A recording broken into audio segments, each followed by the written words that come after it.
So, a very good afternoon and welcome to this part two webinar of subsurface utility engineering. It's 15:30, so we are starting the webinar now. It's absolutely a pleasure to have you this afternoon with us. I hope all of you have either attended part one or have gone through the video of part one, which we requested and sent you the video link. But even if you have not, it's all right. You're covered. So what we are going to do in this webinar, we are going to briefly cover what we discussed last time. So those of you who have not been able to either attend or gone through the webinar, don't feel missed out and do not feel where we are starting from. This webinar, as you must have seen the announcement, the focus is on ground penetrating radar, which is one of the important tools in the entire toolkit of subsurface utility engineering, as we call it. So without wasting any further time, I'll be starting with this presentation. This webinar actually happens to be one of the biggest webinar which at least I have conducted or attended. We have 1,000 registrations for this. So 1,000 actually is a big number. So this is a very special afternoon and I'm very excited to be with you for next 1.5 hours. So we'll start with the presentation and just a quick check. I hope everyone is able to get my voice clearly. Just give me a 1 in the chat box if my voice is clear, the volume is fine, and you are all comfortable listening to me. Just give me a 1 in the chat box quickly.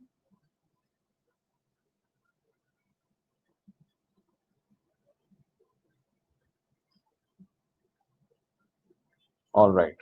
1, 1, 1, 1, 1, and a lot of yeses. So voice is clear, no issues with the technology here. And of course, I hope you're able to get the screen clearly and everything. So if the video is also clear, you're able to see the PPT on your screen clearly, just quickly give me a 2 in the chat box.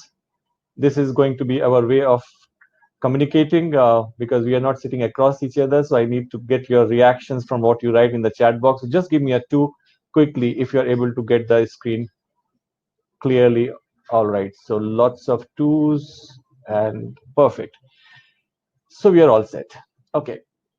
So this is part 2 of subsurface utility engineering with a special focus on GPR. This webinar is brought to you by AF Academy. AF Academy is an entity of Aqua Foundation, which is a not-for-profit organization. It's a non-government, not-for-profit organization which provides training and knowledge-sharing platform to decision and policymakers, working professionals, operating level personnel, and aspiring students willing to specialize in technical sectors through medium of trainings and courses. Generally, we conduct a lot of one-to-one training programs, what we call offline training programs or live training programs. But we know the situation of COVID has actually compelled us to be within our households. And we thought that knowledge dissemination, knowledge creation, information dissemination, learning should never stop. So this initiative of webinar has been taken accordingly to make sure that we keep learning, we keep interacting. These are a few glimpses of the scale of training programs AF Academy has conducted in past. The various topics, specialized advanced training topics have included subsurface utility engineering, site investigation for engineering projects, for monitoring of dams, for hydropower projects, GIS, detection of leakages from pipelines and trenchless rehabilitation, GPR, and advanced ground penetrating radar with 3D processing, including processing on few very sophisticated software like GPR Slice. So these are various advanced training workshop topics which have been covered by Aqua Foundation, AF Academy till now. A very brief introduction about myself. I am basically a geophysicist by profession with 30 years of work experience. I am chairman of AF Academy.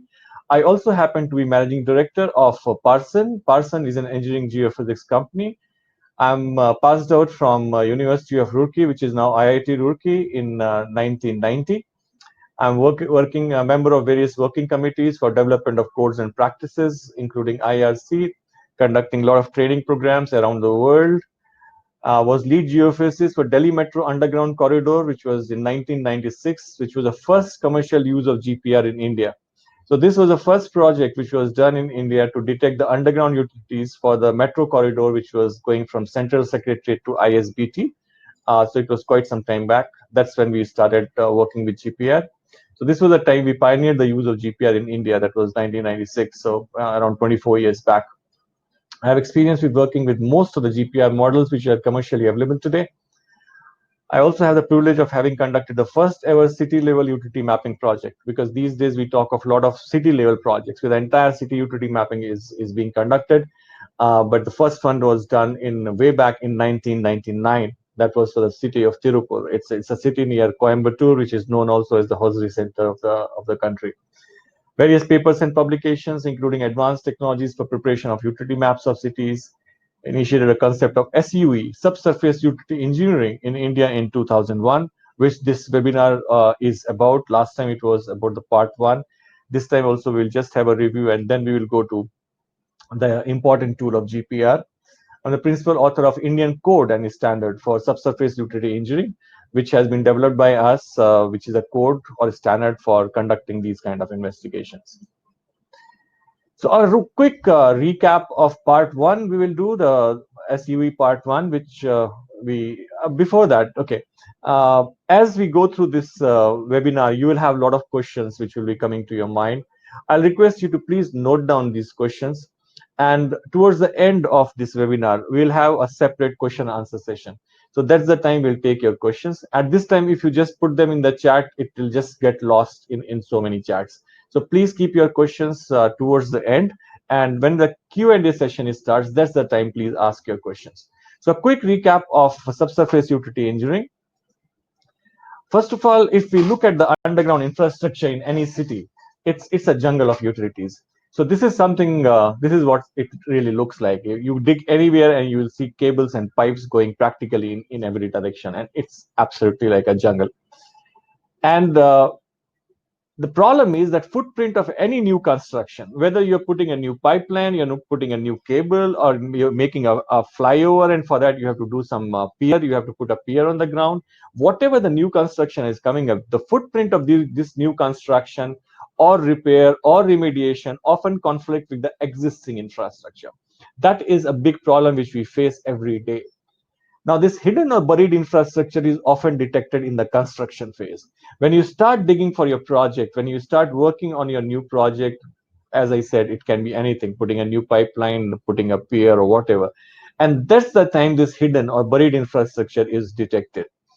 Now, the cost of conflict resolution and potential for catastrophic damages are highest at that stage, because your machinery is already there, you have done the planning, your construction crew is there, and suddenly you come across a buried utility.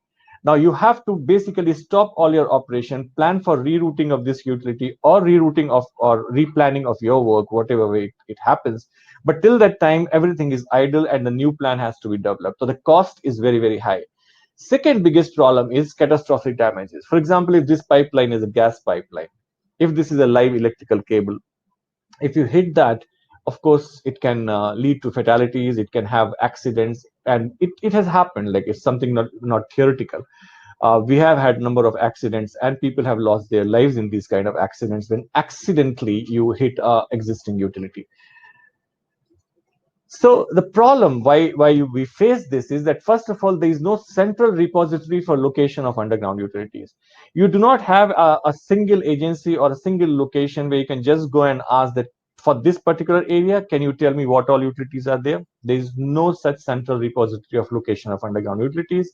No single agency is monitoring the laying of new utilities. So even if, for example, you have some very, very accurate data of the last year, if it has not been updated, the data is as good as useless, because there is no monitoring of the new utilities.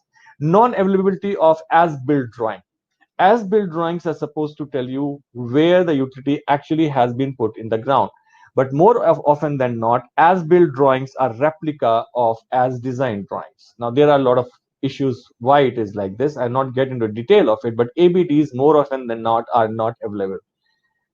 And covering of manholes and inspection covers during laying of roads. And that's one problem we get to see in all the cities. Like, it actually has created a new business line where people just want to detect the buried manholes, because they, based on the manhole, they want to see where the lines are going. So this is another problem which we face. So with this very limited data, with very inaccurate data, we make our plans. We make the plans for putting the new pipeline or putting the new fly or making the new flyover or whatever. So basically, we are taking all our decisions practically with our eyes closed. Our eyes are not open because we don't have information. Information is something which gives us eyes to plan, to design, but we don't have the eyes. So that's why we need smart solutions, because we don't know where most utilities are. Existing records are often inaccurate and incomplete. Risk become extremely difficult to manage, and that's why we need smart solutions. And what are the risk? Project delays, damages to utilities, safety of workers, safety of public, redesign cost, change orders, bad publicity. All these are the risks we are dealing with if we do not have the smart solutions with us. So what are the smart solutions? What is the solution for this? The solution is what we call subsurface utility engineering. So this is basically new technologies for solution: surface geophysics, surveying techniques, CAD, GIS, minimally intrusive excavation. All this comes to our rescue when we talk about getting a comprehensive information on the buried utilities. So convergence and systematic use of data, that is what SUE is all about. So SUE is basically a process. It's not a tool like a GPR or EPL or anything else. It's a process. So this process gives you the confidence in the data which you are ultimately generating on underground utilities. And what this confidence is all about. So this is one of my favorite example to talk about this confidence, that we as human being, when we come across each other, we take a lot of time to make judgment about people, because it's not really written on our forehead that we are 100% reliable or 75% reliable or 50% reliable or we are totally unreliable. It's not like this. We meet people, we have our experiences with them, and based on that we make opinion. Sometimes we burn our fingers, like we get deceived, we get cheated, but that's it. That's part of life, and that's how we learn. Now, the same is the case of the maps which we get. If you talk about the typical maps which we get, any map does not have a clear mention on how much can you trust me, because the map doesn't say how I have been created, on what basis of information I have been created. A map can be a simple digitization of a very old schematic map where the information was not there. It has been digitized, and in a way information is generated and put there, and that's something which you can go in detail in my last webinar to understand what it means. SUE, what it does is it basically gives quality level to the various components of the information, clearly telling you in the map how much confidence you can have in the information depicted in the map. It does not say that map will be 100% accurate after this. No, but it will tell you which information is accurate to what level. That's the beauty of SUE. So it is like having a person written on its forehead that you can trust me 100%, 75%, 50%, or I'm totally unreliable. So that is the kind of thing which you have when you say quality levels. So quality level D is information gathered solely from existing utility records. C involves surveying visible above ground utility facilities and correlating this information with existing utility records. So here you collect all the information, background information from utility owners. Here you go in the field and correlate this information with manholes, with chambers, with junction boxes, etc. Next is quality level B, where geophysics comes in picture. That's where you use surface geophysical techniques to determine existence and horizontal position of underground utilities. That's geophysical surveys. There are some 16 to 17 different geophysical techniques which are mentioned in codes and standards, which can be actually used for detection of underground utilities. When it comes to city or urban environment, there are at least 4 to 5 techniques which are used for detection of underground utilities. GPR is just one of them. EPL is just one of them. Acoustic locator is just one of them. Gas line detector is just one of them. Remember this very clearly. All these tools, which generally are sold and marketed as utility detection tools, are just one tool in the entire process of SUE. All the tools have their own limitations and capabilities. So if you are depending only on one single tool for the task of utility detection, you are inviting trouble. Very, very important point to remember. Then quality level A, even after using geophysical tool, it's not the guarantee in 3D. There are so many reasons for that that we will discuss as we go through various phases of SUE. Then comes quality level A, which employs non-destructive digging equipment at critical points to determine the precise horizontal and vertical position as well as size and type of underground utilities. GPR never tells you what's the diameter of the utility. GPR never tells you what's the material of the utility. So if you are interested more than that, more than just detection of the utility, you have to go for even correlation with the existing data or going for quality level A. Very, very important. Again, I'm repeating, please go through the SUE video of the last webinar if you have not, because all this has been covered in detail in that video. So how does it work? It doesn't follow any set pattern. SUE is flexible.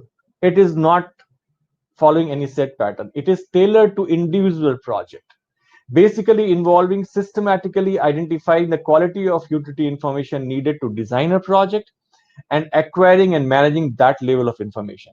What basically it means is that at every level of the project, you do not need the information right going up to quality level A. Sometimes just quality level D information is enough. Sometimes just quality level B information is enough. Sometimes you have to go for quality level A information. So how does it work is something like this. If you are starting just the initial project planning, quality level D is good enough. Just take the record from existing owners, compile the records, and you will know what all different utilities are present in the area, which is okay for your initial project planning. Initial project planning basically says how many utility relocation will be involved, etc., etc. If you're going for a preliminary design, quality level B information is good enough.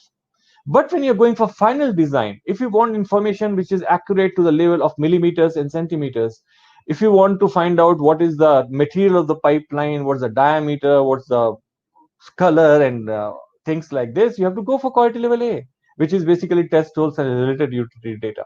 And then you go for construction. So it doesn't follow a fixed pattern. It doesn't say that every project you have to go from right from quality level D to A, or C should only be done after D and B should be done after C. Nothing like that. It is flexible. It is depending on the exact project requirement.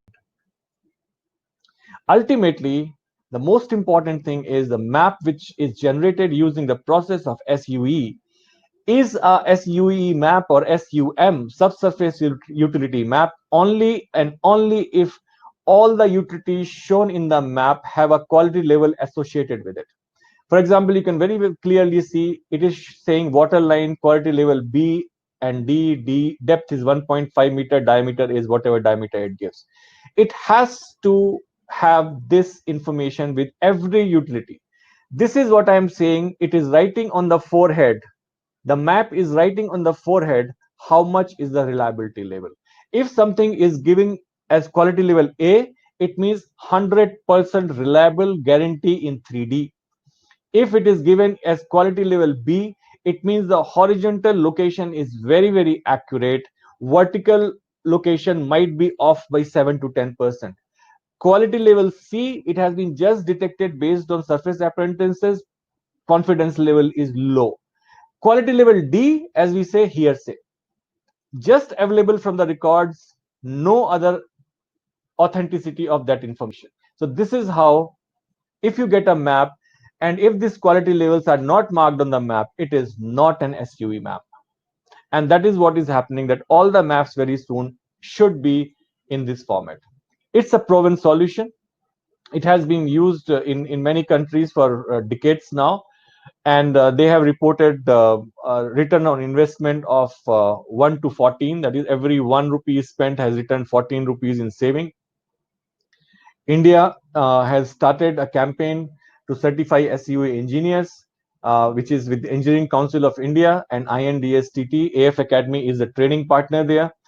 We give them the basic information of geophysics, utility engineering, CAD engineering, and survey engineering. And ultimately, they are issued this stamp where they can put the stamp on the drawings which have been created using the process of SUE. As of now, around 100 engineers have been already trained on this SUE. and the process is on. And this, what we are talking today, also can be one stepping stone towards you getting certified as a SUA engineer. Because very soon, each underground utility drawing will be mandatory. It will be mandatory to get it signed and stamped by a certified SUA engineer. All right. So now this was basically recap of my last presentation, and I have a quiz for you. In your opinion, which is the most suitable, appropriate method and procedure to create accurate maps of underground utilities? I'm going to put this quiz on your screen now, and just choose the option which you see is correct. First option is ground penetrating radar. Second is EPL or induction locator. Third is trenching, and fourth is subsurface utility engineering. Please give your answers to this question.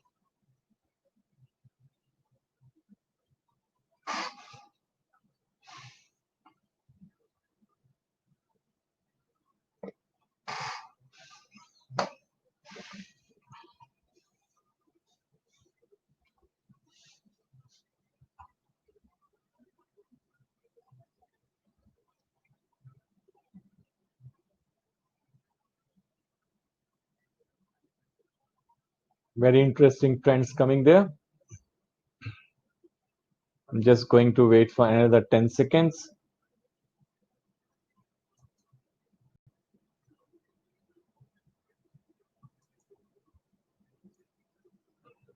All right.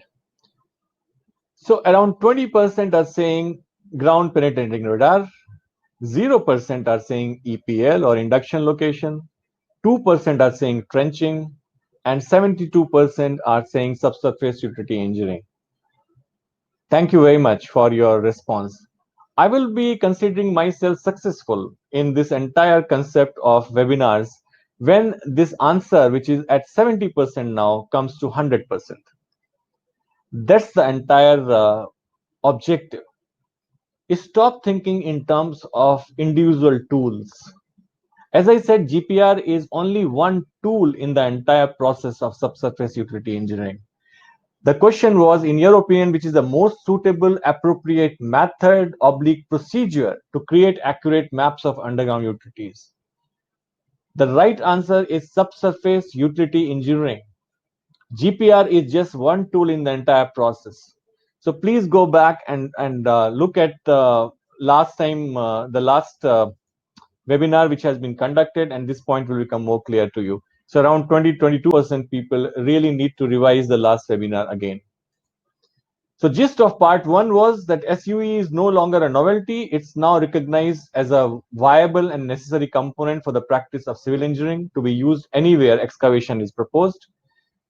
Whenever we think of subsurface utility mapping, we need to adopt the process of SUE rather than depending on a particular tool or technique, that is GPR, EPL, etc., as different tools have different capabilities and limitations. So I think this answers the quiz which I just put forward to you. There is also an urgent need to institutionalize mapping and an updating record of underground utilities before we embark on our journey towards creating smart cities or smart project. Very, very important to remember that. All right. So GPR is just one tool in the entire process of SUE. I'm taking this first in this webinar because there has been a lot of interest in GPR when we collected the feedback after last webinar that which training you would like to have next. A lot of people said we would like to have training on GPR. So here we are with the training on GPR. So introduction to ground penetrating radar. Now before I start, can I have a quick feedback from all of you? Everything is all right? You're getting the video and audio correctly? My pace is okay? If everything is okay, type 1 in the chat box. If you're having any problem, just type your problem in the chat box. So 1 if you're finding everything going perfectly all right. Very important to have this feedback because I can't see your face, and this is the only way I can interact with you. Perfect. Perfect. Lovely. It's great to have an audience like this who responds so quickly and all one. So everything is going fine. Thank you so much for your feedback. So we'll start with our discussion on ground penetrating radar. Introduction to ground penetrating radar. All right. So a very brief uh, history timeline of GPR. It's important once we before we get into the topic. So if we talk about GPR, 1929 was the time when first pulse electric sounding of a glacier was conducted in Austria. So 1929 is when it started. Then there is a timeline which is going. I'm not going to read through all of this. First commercial GPR was developed by GSSI in 1972. So 1972 was the first commercial GPR which was developed. 1980s was a time of rapid increase in GPR development with analog system and new application areas. 1990 was the time when GPR was made digital. Before that, it used to be analog. The first GPR which I used was the analog GPR. We had used to have a stylus belt and this paper with the 5 or 6 different layers with one layer of sandwich layer of carbon. A stylus belt used to rotate very fast, burn the top part. This carbon used to print on the paper. By the time we finished 3 to 4 hours of GPR, our face used to be black with the smoke which was coming from there. It was a very, very difficult time. Equipment used to be very bulky. But then came digitization. We got digital GPRs. And 2006 is the time when a lot of regulations started on GPR. Today, as I talk today, GPR has really developed a lot, and now drone-based GPRs are the next thing to come. Where instead of GPR being used from the surface, now they can be mounted on the drone and can be used, which will be a great thing for faster work and inaccessible areas. So, what is radar? When we talk about radar, it stands for radio detection and ranging. This is basically radar. So it has a transmitter, a receiver, an electromagnetic impulse is sent towards the target. It gets reflected from the object, received back on the receiver. So it goes, comes back. So there is a distance, there is a reflected wave, there is a radar wave. Depending on the distance, the time, the two-way travel time will take place. So once we have the two-way travel time and we have the speed of the electromagnetic wave, we are able to calculate the distance to the object. Simple. This is what radar is all about. Then when this first useful radar systems were used in free space, mainly for military application, for navigation of aircraft and shipping, detection of enemy craft and positioning, weapon guidance, etc., etc. World War II was the time when a lot of radars were deployed to monitor enemy operations, etc. Even today, if you go to airports and all that, you see radars. They are operating and they are the one which are detecting all the aircrafts in the air, etc. Now, what is GPR? So radar was radio detection and ranging, and the same radar which when we apply to the ground, it becomes ground penetrating radar, GPR. It is also known as georadar or ground probing radar. There can be many names for this. But GPR, that is ground penetrating radar, is the most commonly used name. So again, as you can see, this is a surface. You have a soil here. This is a transmitter. Transmitter is sending these electromagnetic impulses into the ground. They are getting reflected from a target across which there is a change in dielectric properties, and reflected wave is being captured on the receiver. So this is the basic working principle of ground penetrating radar. Now, it is obviously working on EM waves. So, very briefly, believe me, I do not want to really go deep into the theory, but very, very briefly, electromagnetic. So, GPR waves are electromagnetic waves. They are in the spectrum of 10 megahertz up to 2 gigahertz. So, that's generally when you talk of GPR antennas, you can find antennas as low as 10 megahertz and as high as 2000 megahertz, that is 2 gigahertz. Okay. Now, EM waves basically have an alternating pairing of electric and magnetic fields, and they go in a medium at a velocity which is v. Now this velocity is slower than the velocity of EM waves in air by a factor of under root of epsilon r, that is relative permittivity. I'll come to that later. Okay, and the frequency is dependent on the this wavelength is dependent on the frequency and the velocity. So wavelength is v upon frequency. So this is a very, very basic understanding of EM for this. This is how it looks like. You can see the electric field in this direction, magnetic field will be 90 degrees to that, and both the fields will be at 90 degrees to the direction of the propagation of the wave. Frequency, of course, is number of cycles per second, and wavelength is distance from peak to peak or trough to trough or center to center, whichever way you want to measure that. That's the basic wave theory we are talking about. Okay. Now, if we look at the entire electromagnetic spectrum going right from radio waves to gamma rays, this is the wavelength. If you want to understand the wavelength, so in this end, the wavelength is as big as a building, then it becomes as big as humans, butterfly, needlepoint, etc., going up to atomic nuclei. If you look at frequencies, it is going from this band to this band. Now, GPR is lying, as I said, 10 megahertz. Okay, so 10 megahertz is 10 into 10 to the power 6. So you can say 10 to the power 7. So somewhere here, up to 2 gigahertz. Okay, 10 to the power 6 into 10 to the power 3, so 10 to the 9, so somewhere here. So this is the zone in which our GPR is working. So this is the electromagnetic spectrum in which GPR is working. Okay, so basic theory is like this. You have an antenna. Now antenna, most of the time when we are, especially when we are talking of utility detection, the antenna has transmitter and receiver in the same body. So a same antenna will have transmitter and receiver. I'll show you the pictures of antenna. So this is the antenna. So this is going down and getting reflected back, going down, getting reflected back. So this is, let's say, an interface. It can be a geological layer.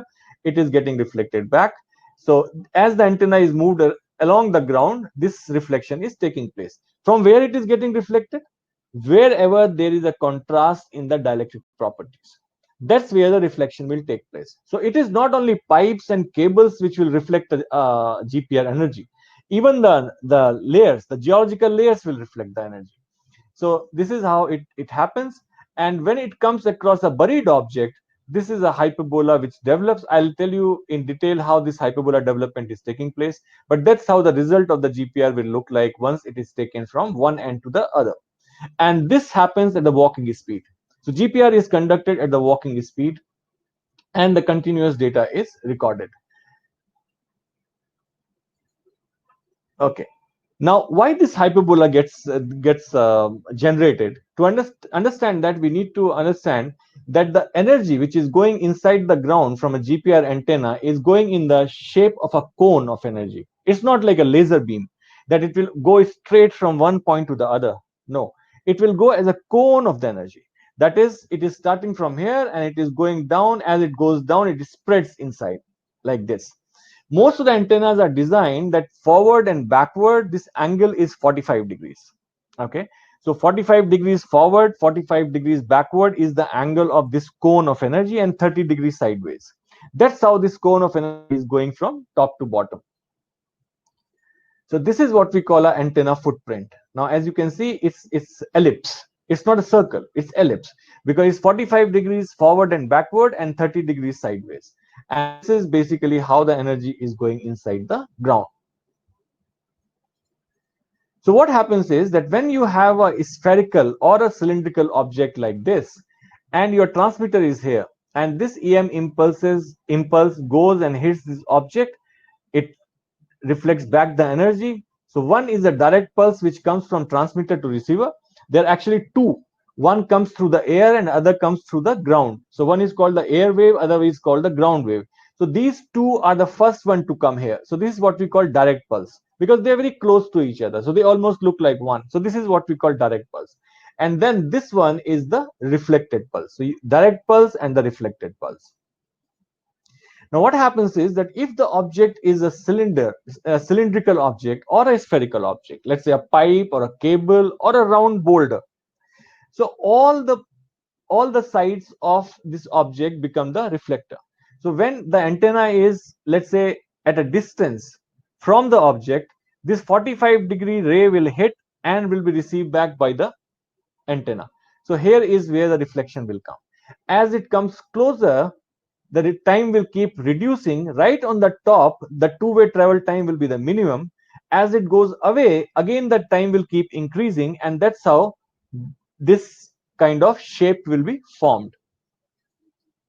Now we are sending around 80 such impulses or 80 scans in the ground per second.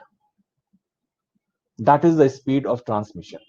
So you can imagine that once the cylindrical or spherical object is there, as the antenna approaches, the travel time starts the reflection starts coming, reducing. Travel time is minimum at the top of the utility and again increases as it goes away.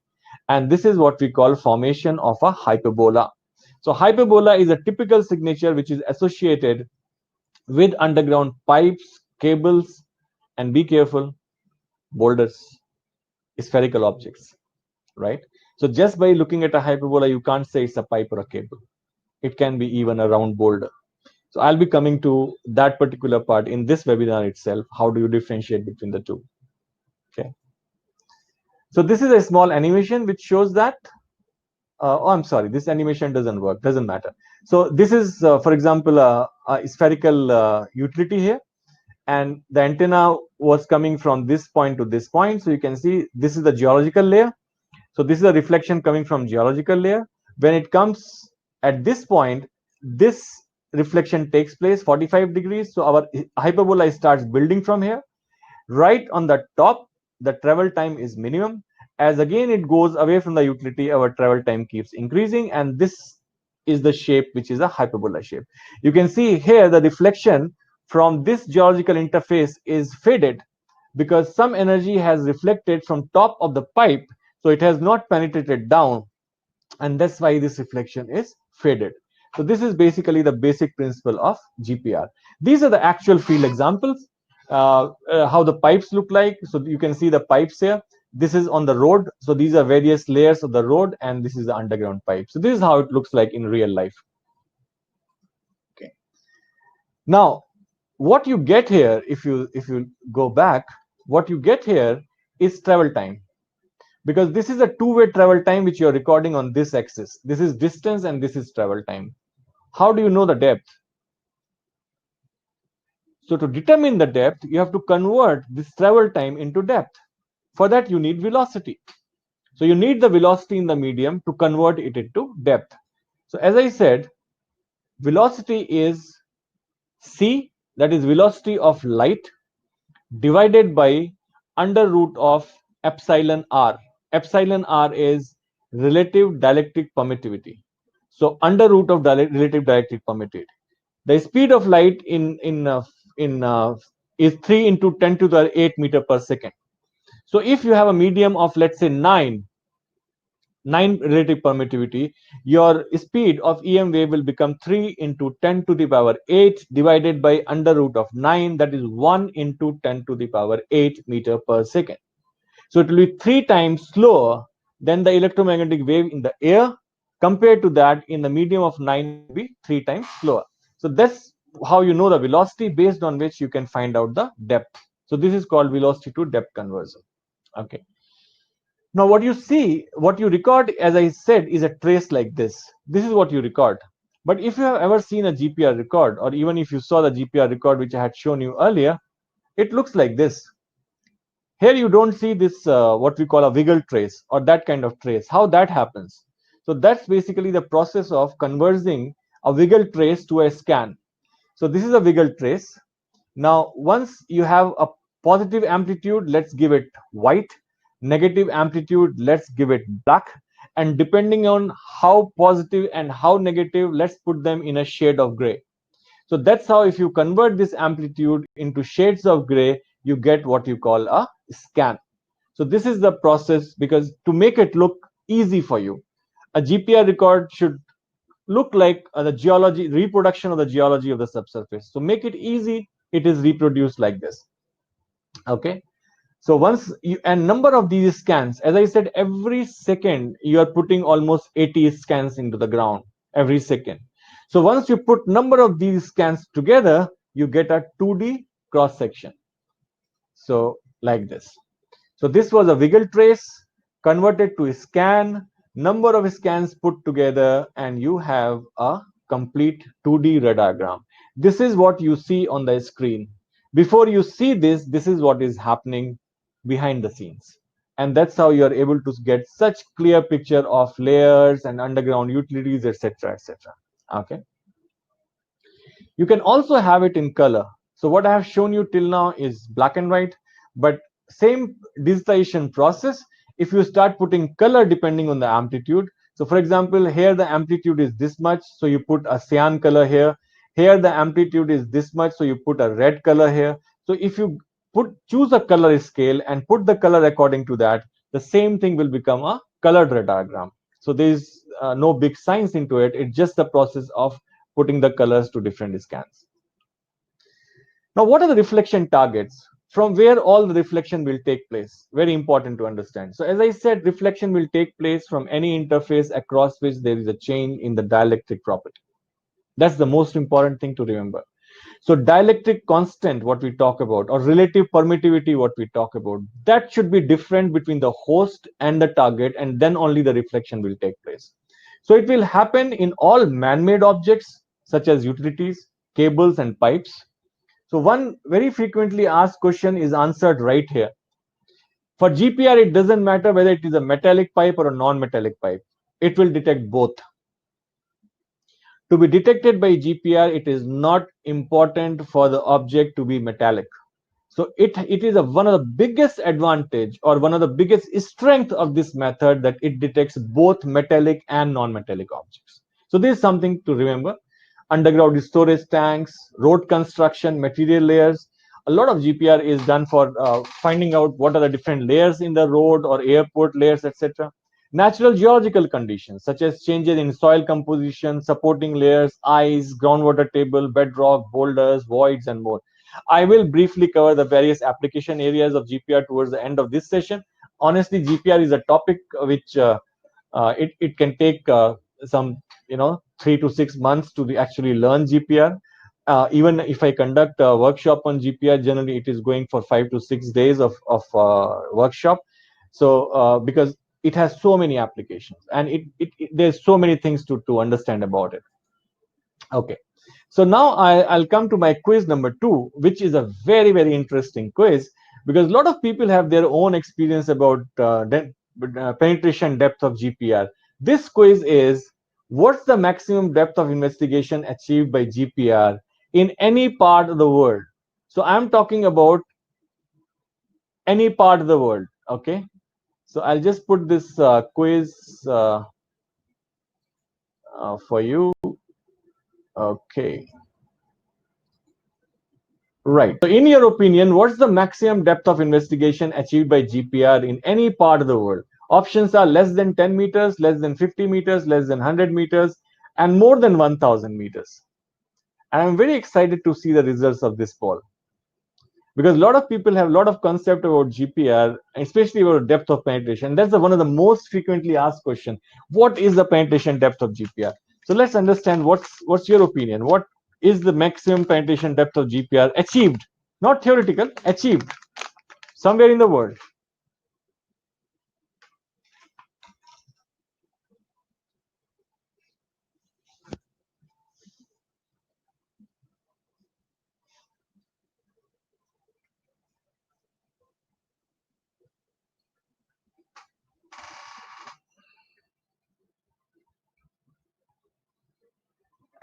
All right. Our audience is very well divided on this particular question. 23% say less than 10 meter, 25% say less than 50 meter, 29% say less than 100 meter, and there are 22% who feel that GPR actually has penetrated more than 1000 meter. Very interesting. So it's a very balanced poll. And now I'll show you the answer of this poll. This is the potential exploration depth of GPR. So if anyone asks you like what is the depth of GPR, how much can it penetrate? It can start right from 0 meters. If you're working in very conductive medium, for example, if you're trying to put a GPR on an iron plate, never do that, metallic plate, you will not penetrate at all, not even 1 millimeter. Seawater, nothing, no penetration. All right, it starts from 0.01, so it must be at 0.02 meter. That's what it's almost zero. As you go from this to concrete, to asphalt, to clay and shale, etc., etc., look at granite up to 100 meter. Now, my personal experience with GPR in natural soil has been in Raigada, in a bauxite mine in Tikri near Raigada, where I achieved a penetration of around 60 meters using 100 megahertz antenna. But there are 10 megahertz antennas also. So penetration can be pretty high in hard rock areas like granite, a lot of penetration. Ice, Antarctica ice thickness mapping has been done using GPR, where penetration of more than 1,000 meters has been achieved. All right. So if you talk about the case study of GPR and the maximum depth of penetration, it has been done more than 1,000 meters in ice. But if you talk about natural soils, well, 100 is the limit which we put for natural soils or natural formations like granite, hard rock areas, etc. Okay. Now, factors affecting GPR penetration. First is the transmitter power. How much is the power of your transmitter? So obviously, transmitter power is also affected by the power source which you use. Most of the GPRs are battery operated. You can't create a powerhouse near the GPR. So there is not much you can do about transmitter power. And moreover, as per the physics, beyond a point, improving transmitter power does not proportionately changes the depth of penetration. So very small changes happen beyond a point. So transmitted power mostly has been optimized by most manufacturers. Dynamic range of receiver. What is the smallest signal your receiver can pick up? Again, since we are talking of modern digital era, this is something which is common across most of the manufacturers. Attenuation of the ground material. Now, this is the most important factor. Conductivity losses. If the material is conductive, like seawater, all right, there are a lot of free ions for movement, and that will absorb a lot of energy in the process of the movement. That's called conductive losses. Heating losses. Sometimes ions simply vibrate around themselves, just like what happens in microwave oven. You put something in microwave oven, it basically agitates the water molecule which are present inside the material, and this agitation creates heat and cooks the food. That's the basic principle of microwave oven, and that is what is called heating loss, which happens with GPR. Then scattering losses. Scattering is something that if there are backfills or small pebbles which are present there, they scatter the GPR energy in all the direction, and that's what we call scattering losses. So this creates attenuation of ground material. And the next factor which affects the ground penetration is frequency of your transmitting antenna. So if you use a high frequency antenna, it gives low penetration. High resolution, but low penetration. If you use a low frequency antenna, it gives high penetration, but low resolution. So this is a high frequency antenna. So this is high frequency. You are having shallow wavelength, smaller wavelength, shallow details, but more detailed. Low frequency, larger wavelength. So this is the wavelength. Deeper it will go, but it will have less detail. So this is the basically ground is the biggest factor deciding a success or failure of a GPR. What is in your hand, what you can control is only the antenna selection. Which frequency you're going to use for your investigation. That's the only thing which you can control. You can't change the ground. Ground is there, right? Now, this is how the conductivity affects the GPR penetration. So as the terrain conductivity is increasing, GPR penetration is decreasing. So you can see here depth in feet or meter, if you look at around 30 meters here, but as the conductivity increases, here the depth keeps coming down. At one point it comes close to zero. Okay, this curve obviously is just for representation, because this is not universally applicable curve. It is down to metal target, just to show how the conductivity changes the penetration of GPR. Now, many people ask, before going to site, how can we determine whether GPR will work there or not? This is a question which I have asked in almost all the training programs I have conducted on GPR. My first answer is don't do that. Don't try to assess suitability of GPR sitting in your office. Go to the site, put the antenna on the ground, and that's the best way to understand what kind of response you are getting. Reason for that is very simple. Soils are neither homogeneous nor isotropic. Different areas will have different level of heterogeneity and different level of anisotropy, and that's why modeling that becomes very, very difficult. So best idea is to go there and look at the response there in the site itself. But if we talk about a general thumb rule, so if it is above resistivity of your area is more than 100 ohm meter, then GPR is usually a good method. Between 50 to 100, well, it might work. 30 to 50, it may not be a good method.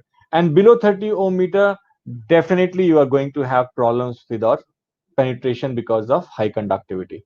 Resistivity and conductivity, we know, reciprocal to each other. So as the resistivity is decreasing, conductivity is increasing. So more conductive material, GPR is not a good option. Second is detectability. Detectability is what I will be able to detect. So first of all is penetration depth, and the ability to locate target at any depth is strongly dependent upon local soil properties. Depth of penetration is also limited by the presence of highly conductive material. Highly conductive soils can render the GPR method ineffective. That's what I said. In one place, GPR can be a great tool.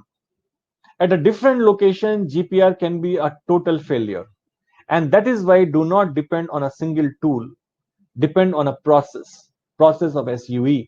That's what is very important to understand. When you talk about GPR to people, there are so many of them who will come to you with the failure studies. We did GPR there, it didn't work.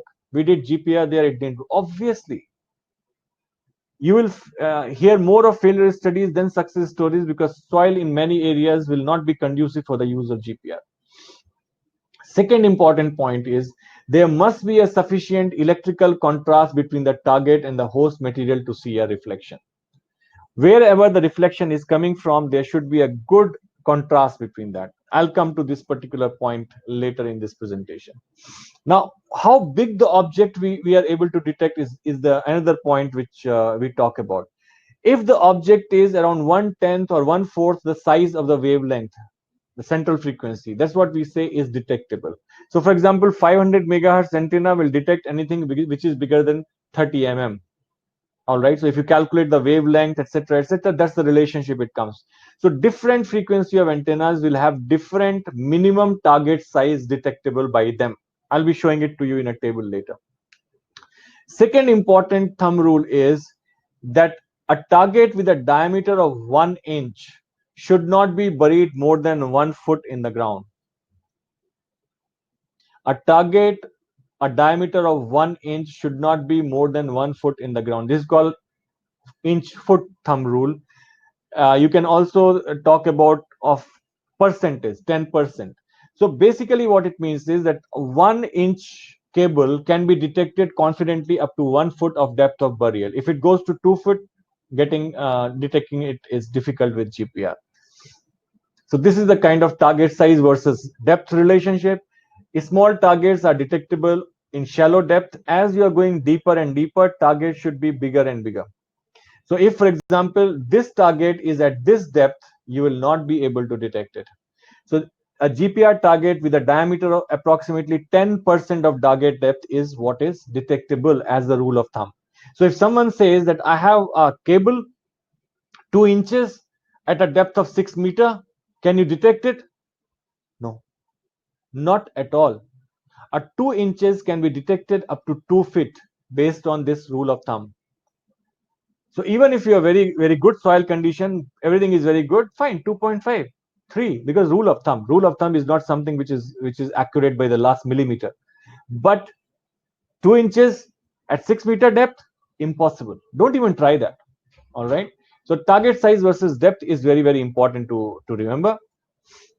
The antenna frequency and depth penetration. This is one table which just gives a correlation. So as you can see, antenna frequency as it keeps increasing. So from 25 megahertz it goes to 50, 100, etc. Suitable target size will keep decreasing. That's what I said. Low frequency antenna will only detect big targets. High frequency antennas can detect small targets. All right. At the same time, the depth of penetration will keep decreasing. So low frequency will go deeper, high frequency will go shallower. So high frequency will be able to detect very small objects, but for a shallow depth. Low frequency will be able to detect up to much greater depth, but only big objects. So this is relationship. These are relationships which are very important to remember. I'll be sharing this PPT with you, so you'll have all these tables, access to all these tables with you. Okay. Now, this is a GSSI table. I've just taken it from them, from their website. If you look at it, they again have given the same for different application. What is the depth of penetration and which antenna is suitable? For example, if you talk about utilities, only these three are applicable.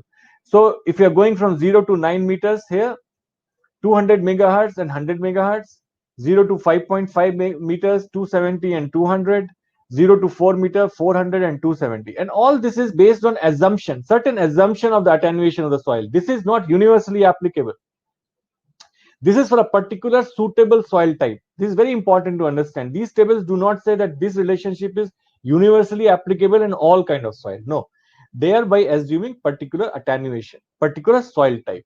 Okay, but what is clear in this is that generally the antenna between the 100 to 400 or 500. This is the frequency which is used for detection of underground utilities. So whenever we talk about underground utility detection, we choose antennas between 100 and 500 megahertz because that gives us the depth up to 6, 7, 9 meters as per this. All right, and we are also able to detect small objects on the top and big objects in the bottom. So time dependent performance example of GPR is here. So for example, you are doing it in sand. This is silica sand example. You have beautiful depth of penetration. You see all your signals very clearly up to a great depth. Okay, this is around 6, 7 meters of depth. You are getting very good signal. Same thing when you're conducting in clay. After the first 1.52 meters, you have no penetration. Same GPR equipment, same antenna, same operator, same expert looking at the result, and results are so different. It is all depending on the soil condition. Now, next concept is relative dielectric permittivity. Relative dielectric permittivity, as I have been talking about, this is what we call relative permittivity or dielectric constant. This is very important to understand the velocity. As I said, at what speed wave will travel in the medium, it is very important. So air has relative permittivity of 1 and fresh water has relative permittivity of 81. 1 to 81. All the formations in the world fall somewhere in between. So limestone, granite, clay, silt, etc., etc., all will fall in between. Here you see the range 4 to 30. 4 will be dry sand, 30 will be saturated sand. So as the water content is increasing in the material, the relative permittivity will keep going towards the permittivity of water, that is 81. As it is dry, it will be closer to permittivity of air, that is 1. Very simple to remember. So saturated material will have higher permittivity, unsaturated will have lower permittivity. So gist of penetration, depth and detectability, what we have discussed, a medium with high conductivity more than 10 millisiemens per meter or less than 100 ohm meter decreases chances of a successful GPR survey. Where there is water, there are ions, charged particles, which increases the conductivity. The relative dielectric permittivity of material decides the velocity of the GPR signal and how the signal will spread in the medium, the footprint as we saw. The contrast in relative dielectric permittivity between the host and the target determines whether or not a target is visible. Water content is major factor that determines the relative dielectric permittivity of a geological material. So as it is getting more saturated, it will keep increasing. Dry, it will keep decreasing. So this is water content is a very, very important factor in your relative dielectric permittivity. So this is just one example between 500 megahertz and 350 megahertz antenna, how depth penetration and resolution changes. So as you can see here, the resolution is very high. You're able to see two targets very clearly, how they are separated from each other. You're able to see a pipe and even the top and the bottom of the pipe. You're able to see this clearly. This is very, very faded here. It's not very clear. Now this is 500 megahertz antenna. So high resolution, but less depth of penetration. Signal is almost getting lost at this depth. Compare this with 300 megahertz. Very big signature, but now you're not able to see the top and the bottom. The both of them have merged together. So this is loss of vertical resolution. Here two pipes you are able to see, but they are almost becoming one. Loss of horizontal resolution. You are able to see this very clearly, and this one, which was not very clear here, you are able to see very clearly here. Deeper penetration. Low frequency, deeper penetration, less resolution. Higher frequency, lesser penetration, better resolution. Okay, so this is how it is. If it is high frequency, you are able to see two separate objects as two separate objects. Low frequency, you both the objects start merging as one. Strength of reflection. There are two things which we actually measure by using GPR. One is the two-way travel time. It will depend on the depth. Second is how bright is the reflection. What is the amplitude of reflection? That will depend on the contrast between the two material. So let's say it had the permittivity of epsilon 1. Whenever I say permittivity, please take it as relative dielectric permittivity. I'm not talking in the absolute terms of permittivity. So epsilon 1, epsilon 2. So reflection strength is under root of epsilon 2 minus under root of epsilon 1 divided by under root of epsilon 2 plus under root of epsilon 1. This is relative dielectric permittivity of first material, and this is RDP of second material. So what is the contrast between the two will decide how much energy will come back. Very important point to understand. There are many people who say, looking at the amplitude of reflection, why can't we classify the type of the pipe or the material of the pipe? We cannot, because it is not depending only on the permittivity of the pipe. It is depending on the contrast of the permittivity between the soil and the pipe. And the permittivity of soil will keep changing. It will change in the morning if it rained in the night. Simple. Because it is depending on water moisture content. So if you are working after a dry day in the evening, it will be a different permittivity. Night, it rains or there is dew and you come, it will be a different permittivity. So the contrast will determine how much amplitude is coming. And that's why you can't calculate the material based on this. Okay. So this is a signal of reflection chart. This is taken from a GSSI training note. So as you can see, layer 2, if the permittivity is, let's say, 10, and in layer 1, permittivity is 40. So from here, you can calculate that a very high amplitude of reflection will take place. If they are almost same, almost zero, reflection will take place. So this is very important to understand, that the reflection also depends on contrast. To clearly see a target, this value should be above 0.1 or 10%. If it is less than 10%, let's say you're trying to look for a material in the soil which is less than 10% reflection coefficient, you will not be able to see the material. So it is there. You're doing GPR, you're using the best antenna, still you will not be able to see that because the reflection coefficient is not there. For example, there are sometimes cases where sewer pipes have been completely filled up with silt. Now outside is silt and inside is silt. Practically, there is no way to get a reflection coefficient between these targets. So these targets become very, very difficult to be detected using GPR. So if you look at examples like air that is void, is RDP is 1, in dry soil RDP is 5, 38% energy will be bounced back. Same void, if it is in very wet soil, which has a RDP of 25, 67% energy will come back. So depending on what was the condition of the soil where this void was, you will have different reflection coefficients. Similarly, concrete pipe in dry sand will give 13% reflection coefficient. Same concrete pipe in very wet soil will give 34% of reflection coefficient.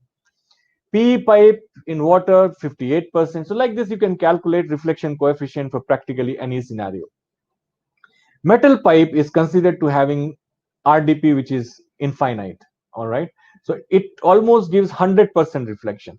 So whatever energy is put on a metallic pipe, almost entire energy comes back. So if this is why reflection from metallic pipes are very, very strong compared to plastic pipes.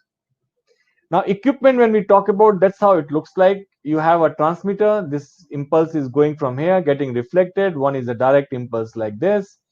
And this is a stroboscopic converter. Ultimately, it goes to the control unit. This is a very, very basic schematic of a GPR equipment. This is how it looks like, the modern equipment. This is the antenna. This is a card. There is a odometer in one of the wheels which will calculate how much distance you have traveled. There is a control unit where it will give all the commands. You will be operating it like a computer, and it will record all the data. So control unit, odometer, antenna, these are the main components of a GPR. Now these days you also have multi-array system. So this was, for example, a single antenna system, and you have multi-array system where number of antennas are put together in a single unit. So you can have 16 antennas which are put together. So once you use this kind of a system, you have a big width of, let's say, the road covered, and you do not have to use antenna in different directions. You almost get a 3D image of the entire thing in one swipe. So this also is available now, these kind of systems. Now, how the survey is conducted when we are talking of utility mapping, it is always conducted in a grid pattern. So this is the kind of grid which you make. So you do longitudinal lines. We have understood the principle that as we are going across the pipe, a hyperbola will be created. So if a utility is going like this, it will be picked up only when you are doing lines in perpendicular to the utility. Similarly, if something is going in this direction, it will be picked when you do the lines in the perpendicular direction like this. When you come closer to a junction, utility might be turning or changing direction very quickly, so you can reduce the line spacing. Choosing the line spacing is again an art. A lot of technical aspects for that. I'll not be covering that much in so much of detail here, because this is introduction to GPR, not going in too much of detail. Why is a grid required? Because I said that by one hyperbola you cannot determine whether it is a pipe, a cable, or a boulder. Isolated anomaly, as we call it. So you got a hyperbola. Now, let's say you were doing this line and you got a hyperbola here. Now you do not know whether it is coming from a pipe or cable of a boulder. Then you do another line, and again you get a hyperbola, and you do another line, you get a hyperbola, and that's how you know, okay, this is coming from a pipe which is running in this direction, or it could have been running in this direction. You will get hyperbola accordingly. So this is how line number one, line number two, line number three, once you get the same hyperbola of the same characteristics, almost the same amplitude at the same depth, you are able to put them together, and you know that this is where the pipe or a cable is. The antennas look like this. There are two types of antennas which are unshielded. Low frequency antennas used for geological applications are generally unshielded, because shielding them makes them very, very bulky. Then there are shielded antennas where transmitter and receiver are in the same antenna, in the same housing, and they are the shielded antennas. They are the ones which are used for mapping of underground utilities in urban environment. Now, data processing of GPR, quickly coming to that topic. So, as we say, garbage in, garbage out. If the data is bad, any amount of data processing is not going to solve your problem. So you have to basically focus on having good data in the field itself. Keep it simple and short. 90% data needs only basic processing. Ask yourself why advanced processing is required. It's less time consuming to collect good data than to process data. Keep it real. If you can't see in the raw data, is it really there?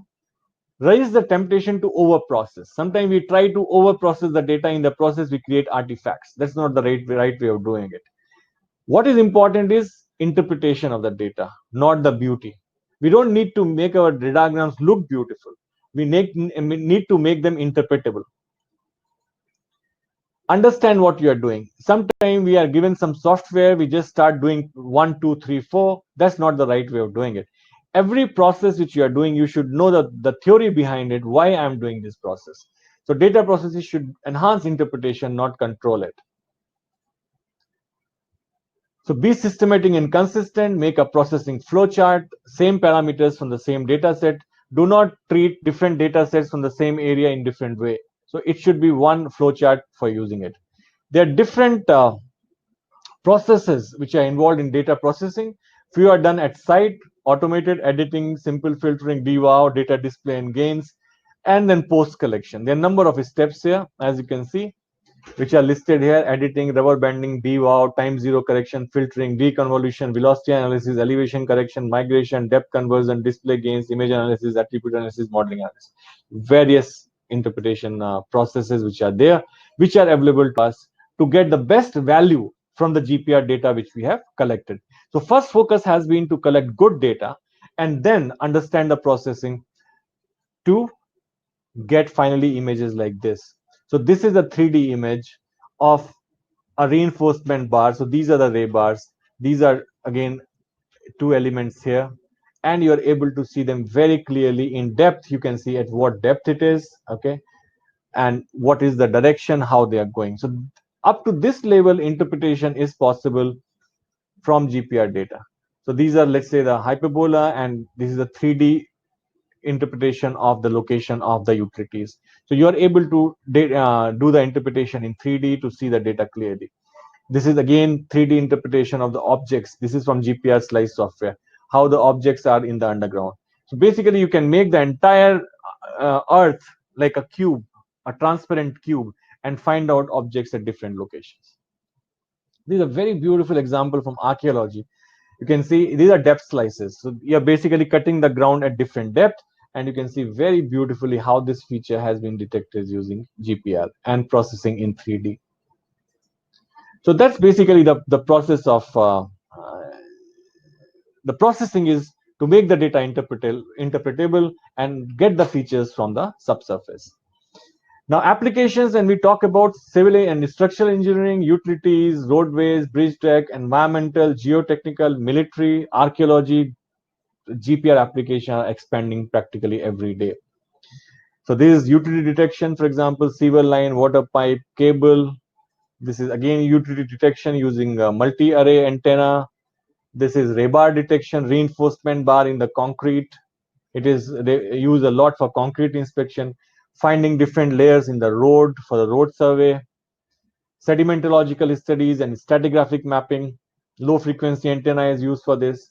Climatic research, as I said, the entire Antarctica glacier thickness mapping has been done using GPR. UXO, finding out unexploded ordnance. Bathymetry mapping. Entire Bhopal Lake was done by us using GPR in 1998 to find out different layers of sediments underwater. So bathymetry mapping, cavity detection, a very, very important application of GPR. Bridge quality assessment. So you can map the complete bridge deck, find out the condition of the bridge deck, etc. using GPR. Tomb detection, high speed roadbed mapping. You can go even at the speed of 60-80 kilometers per hour and do the investigation of the roadbed. Mars expedition test. Mars rover 2000, which was sent, had a GPR. All the rovers which are sent have a GPR to see the condition there. So this was basically what I wanted to cover in introduction to GPR. And do you want to learn more? So I have a last quiz of this day, and this quiz basically is asking very simple question. What's your future plan after this webinar? Learn GPR in more detail, learn SUE in more detail, get participation certificate for these webinars, or all of the above. Just give me your opinion, what you want to do after this webinar.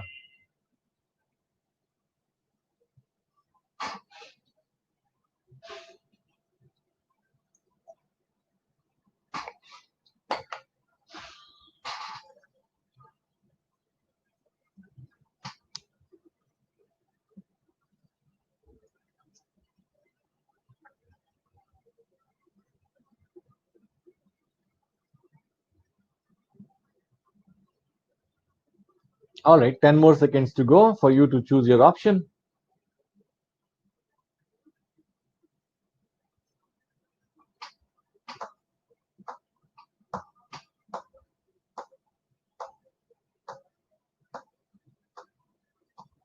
All right.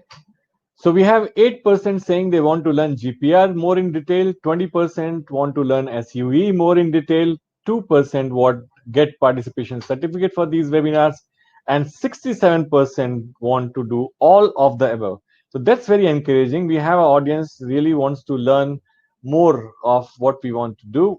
So we have various options for this. First is that AF Academy, as I said, it's a not-for-profit organization. We offer a 3 months course on GPR. This 3 months course on GPR will cover introduction to GPR, including EM wave propagation, velocity, attenuation, dispersion, heterogeneity, anisotropy, scattering, reflection, refraction, diffraction, near field, far field, multipathing, everything which you need to learn about it. Field procedure and approaches of GPR survey. Very, very important how to select the right antenna, right frequency, what antenna configurations are available, how to acquire data, how to handle the data, data processing, high pass, low pass, ohms by band pass, notch filter, AGC, move out, terrain, migration, energy envelopes, time, everything about processing. Then 3D processing of GPR slice. So this is one exclusive GPR slice software, one of the most popular software for GPR and the training on GPR slice.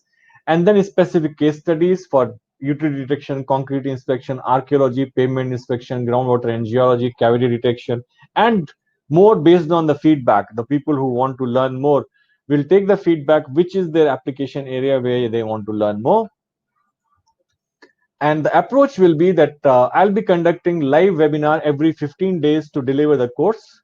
Day and time of webinar will be suitably chosen as not to conflict with your working hours. So we'll again understand from you what time is more suitable. So minimum 6 webinars with question and answer session every 15 days. So it's a 3 months course, minimum 6. We might increase the number depending on the response and what all topics you want to get covered. Training modules will be given to you, reading material, which will be very good, handy for you in future. We'll also create a membership to members only Facebook group for interaction within the group members on various aspects of GPR. Daily GPR tips will be posted on this Facebook group by me and my team. Email and online support will be available to you, and that's not only for 3 months. Once you get associated with us, with AF Academy, with me in person, this is available for the lifetime. So once we are working together, anytime, whenever you have a problem with the GPR, you can always write to me, and I'm there to guide you with that. And of course, you will get a certificate from AF Academy on completion of this course. The pricing of the course has been done in a way which will somehow cover the cost, but this is absolutely bare minimum costing which has been done. One time payment is rupees 2,700 plus GST or $50. And you can also choose monthly payment, that is 1,000 per month plus GST or $20. So there will be 3 monthly installments of 1,000 per month. So this is the cost, if you call it a cost. But if you look at the value, which is much greater than the cost. So this offer already has come on your screen now. If you press on offers, you will have this offer of sign up now, and you can sign up for this offer. For any payment gateway link assistance, you can contact Mr. Rashik. His email ID is given here. It will be shown to you later also. That's one option. Then you can, if you want to learn more about SUE, subsurface utility engineering, which covers introduction to SUE, quality level D and C. Then quality level B, you have GPR data acquisition and GPR data processing. You have EPL, acoustic locator, etc. And then quality level A and drawing preparation. We have a module for this, which has two options. The option number one is learning with certification. As I said, that this can be your first step towards getting certified as a SUE engineer, which is recognized by Engineering Council of India and INDSTT. So you can enroll for this course and complete your level 1 using this course. Of course, this has been developed covering all the aspects of SUE, and this is developed by industry experts having more than 25 years of experience. Complete courses delivered through videos along with reading material. Detailed training on data processing using live software, more than 5 hours of video and more than 700 pages of optional reading material, and liberty of complete the course at your own pace. You can finish it in 2 years or 2 days. It's up to you.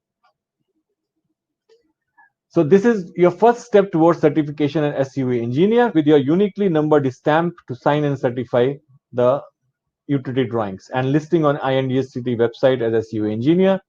As of now, there are less than 100 certified SUE engineers in India. The full payment fee for this is 16,000 or USD 300. But in the next 2 hours, you can enroll for this course using Web 50 as a coupon code, and the fee will become 8,000 or 150. So note down this code carefully, Web 50. And if you use this code, 50% discount will be applicable. This offer also will be now in your offers. You can go for this offer. The next offer is option number 2 for the same SUV course as skill enhancement. That is, there is no Engineering Council of India or INDSTT certification involved in that. Course remains the same. But if you just want to learn SUV for your skill enhancement and not for any certification, then you can register for that. And this full program fee otherwise is 8,000. But you can get, if you register in the next 2 hours, you have this course available to you at 1888.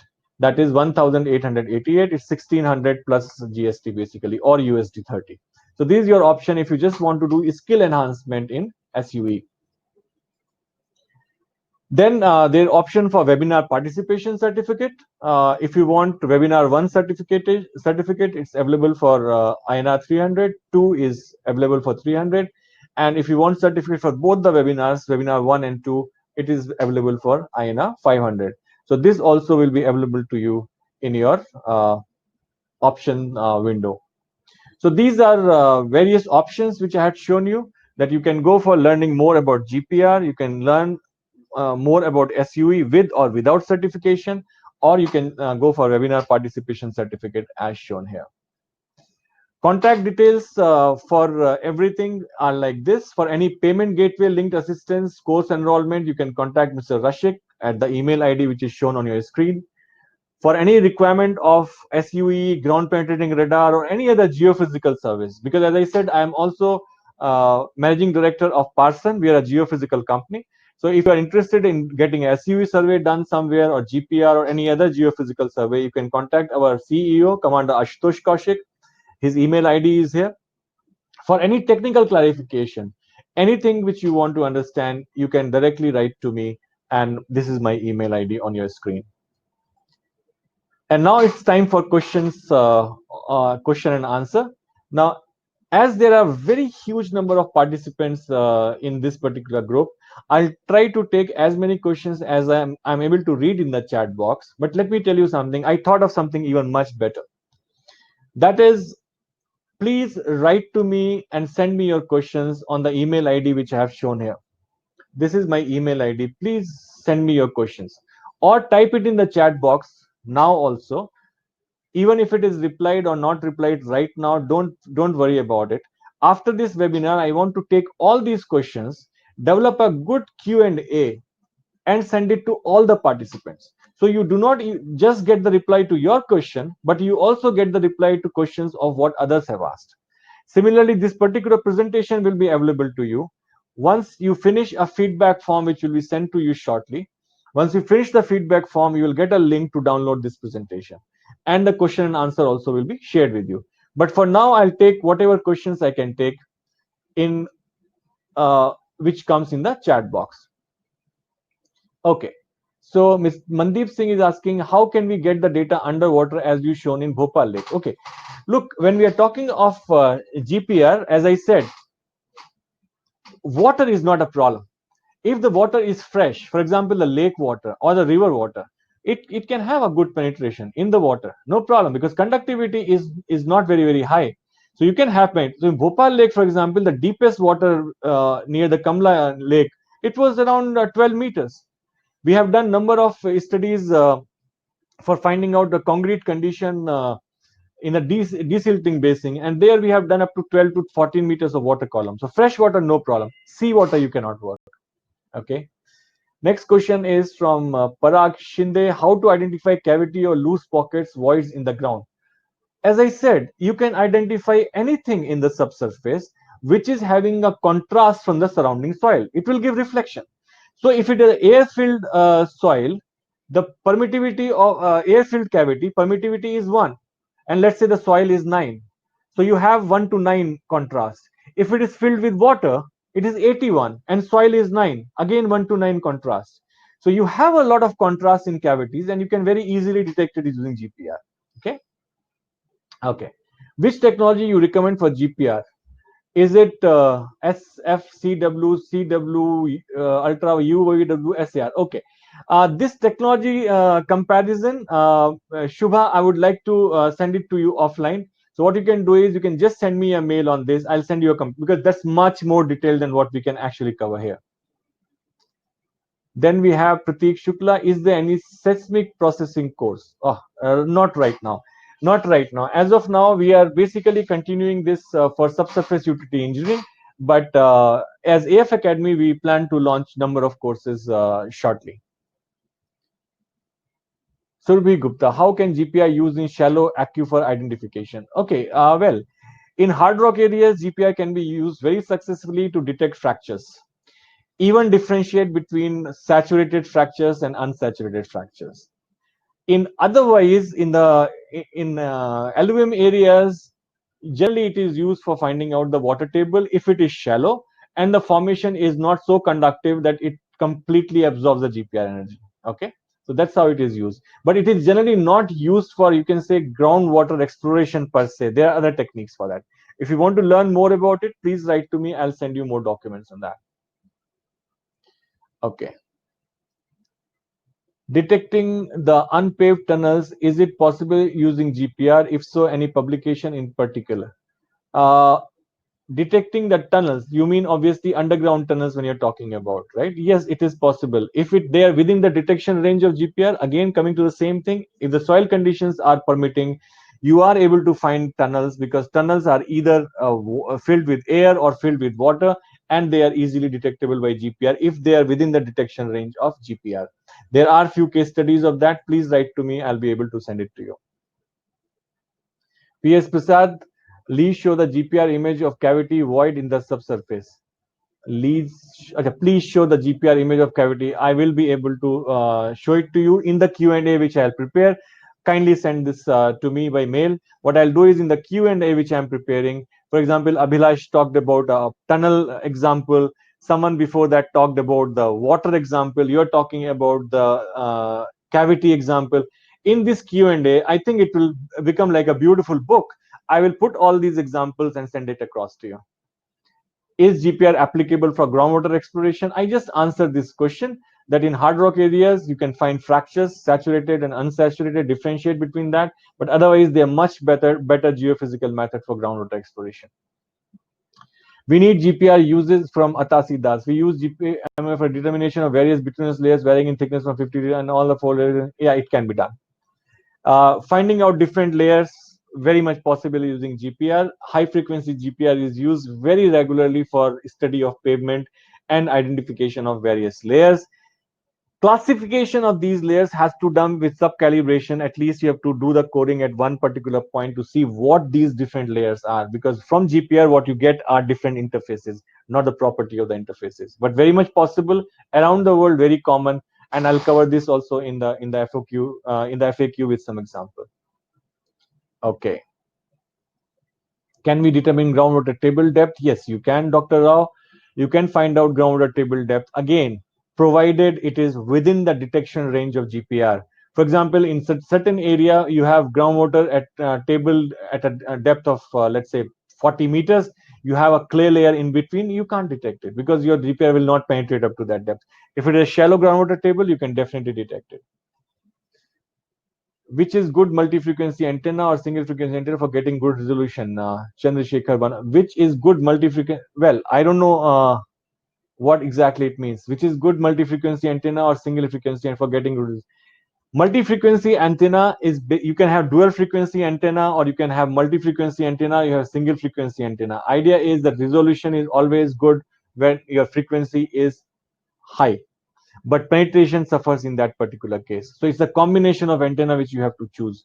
Now technology is changing a lot. You have different configuration of antenna, different with the different manufacturers. I will share it with you, details of different manufacturers, what kind of antennas they offer with my personal experience of classification. Which method, GPR or electrical resistivity, most to detect shallow subsurface groundwater table? We have to define the word shallow. Again, if we are talking of few meters and it is within your GPR detection depth, GPR is a great method. If it is below that, not within GPR detection depth, you can't do it using GPR. Can we identify water depth and its yield, also quality of water? No, GPR is not the method for groundwater exploration per se. Okay. What is the frequency of the antenna used at Antarctica? I think it was a low frequency antenna, because whatever I saw, it was a low frequency antenna which was used close to 40 or 50 megahertz. In mining industry, how GPR is useful? In mining industry, it is used for a lot of hazard mitigation to and studies of mining walls, roofs at times. Mineral exploration per se, it is not used much because we are looking at much deeper targets. But in mining industry, yes, there are various case studies of that. We ourselves have worked in that particular area. Again, I can cover this and give you more examples in the FAQ which I prepare. Can GPR with appropriate antenna detect utilities embedded within concrete layer of 200 or under? Yes, appropriate antenna, it can detect utilities even if they are under the concrete. Again, it depends on factors like what is your rebar thickness, what is the spacing of your rebar. Because the spacing is very close, sometimes it starts like working like a metal sheet. If it is not so close, it is not working like a metal sheet, you are able to detect that.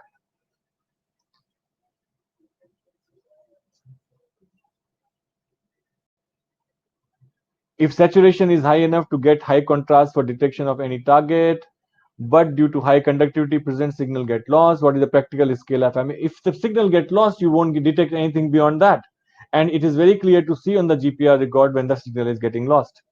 So you do not get signals, so you do not get anything beyond that. Amit Kumar Jha, how can we find OFC cable which is very down to the ground? Well, very good question, Mr. Jha. That was the basic reason why I told in the beginning that not everything can be detected by GPR. If you are putting a OFC cable, for example, using your SDD, horizontal directional drilling at a depth of 6 meters, your cable is 1.5 inches, you cannot detect this using GPR. No way. Okay. So that's why you have to go for the process of SUE. Because if you go for that process, there are many ways you can detect that. How was the mail address of the lecture? I skipped it. Rashikji, I will just request you to please type the mail address. Can we determine the depth of groundwater table? I answered to this question that you can if it is within the detection range. Okay. I'm just quickly going to the questions. Whatever I've replied, I'm not replying to it. Is it possible to get approximate compression stress of GPR doesn't give the material property. It only gives the interfaces. Can I get the cost range of GPR? It depends on which antenna you go for, etc. So please, you send me this. I can answer this question in a private mail. Communication cables, OFC, can we detect communication cables? Yes, we can. Again, if they're in the detection range. How to handle false alarms while detecting metal? False alarms while detecting metal. I'm Shubha K. I really do not understand your question very well.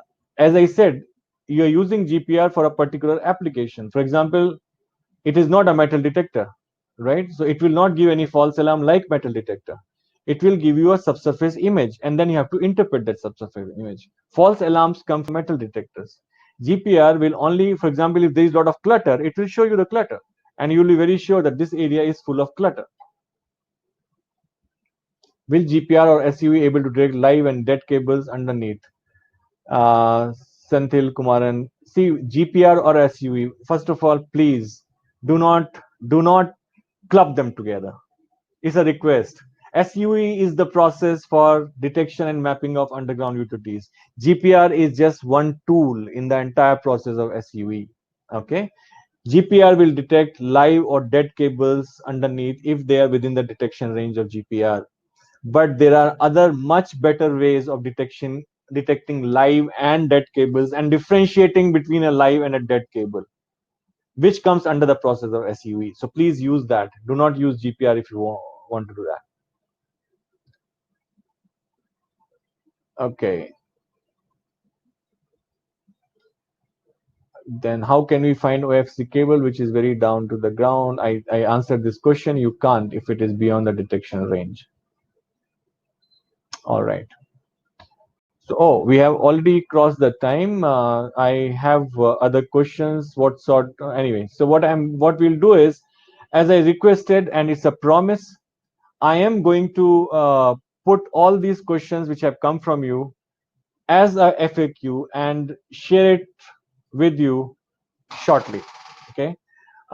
This chat backup generally is available to us after this webinar, but I will still request you to please send your questions by email. All right. My email ID is coming to your screen now.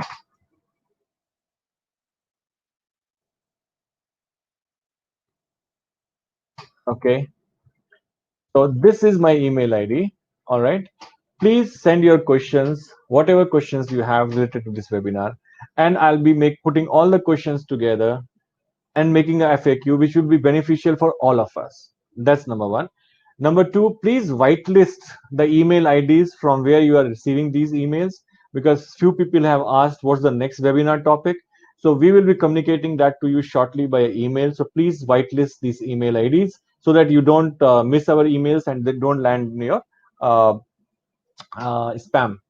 So that's what I want to say. And for those who really want to learn GPR more in detail, please enroll for this course, because this is where we are going to put a lot of energy in regular webinars and regular interactions. And as I said, it's going to be a lifelong interaction. Okay, so please enroll for that. Those who want to learn SUE, we have given the option of SUE also. And please, I have given my email ID number of times, but here once again, because few people said that we didn't get the email ID. Okay, so I've given the email ID again. Here are the email IDs. Please note them down. And anyway, this presentation will be shared. As I said, once you finish your feedback form, we'll share this presentation. So you will get everything what is here, except the opportunities to enroll for the courses with the discount, which SUE certification course and SUE learning course, both of them. The window is open only for the next 2 hours, that discounted window. So if you want to enroll, please enroll now. So I think we have crossed 6 minutes. I'm sorry for this shooting the time a bit, but it has been a wonderful experience being with all of you. Thank you very much. And I look forward to see you in our next webinar. And I also look forward to see a few of you with me for our regular GPR 3 months course or SUE course, which we are going to start very soon. Thank you very much once again.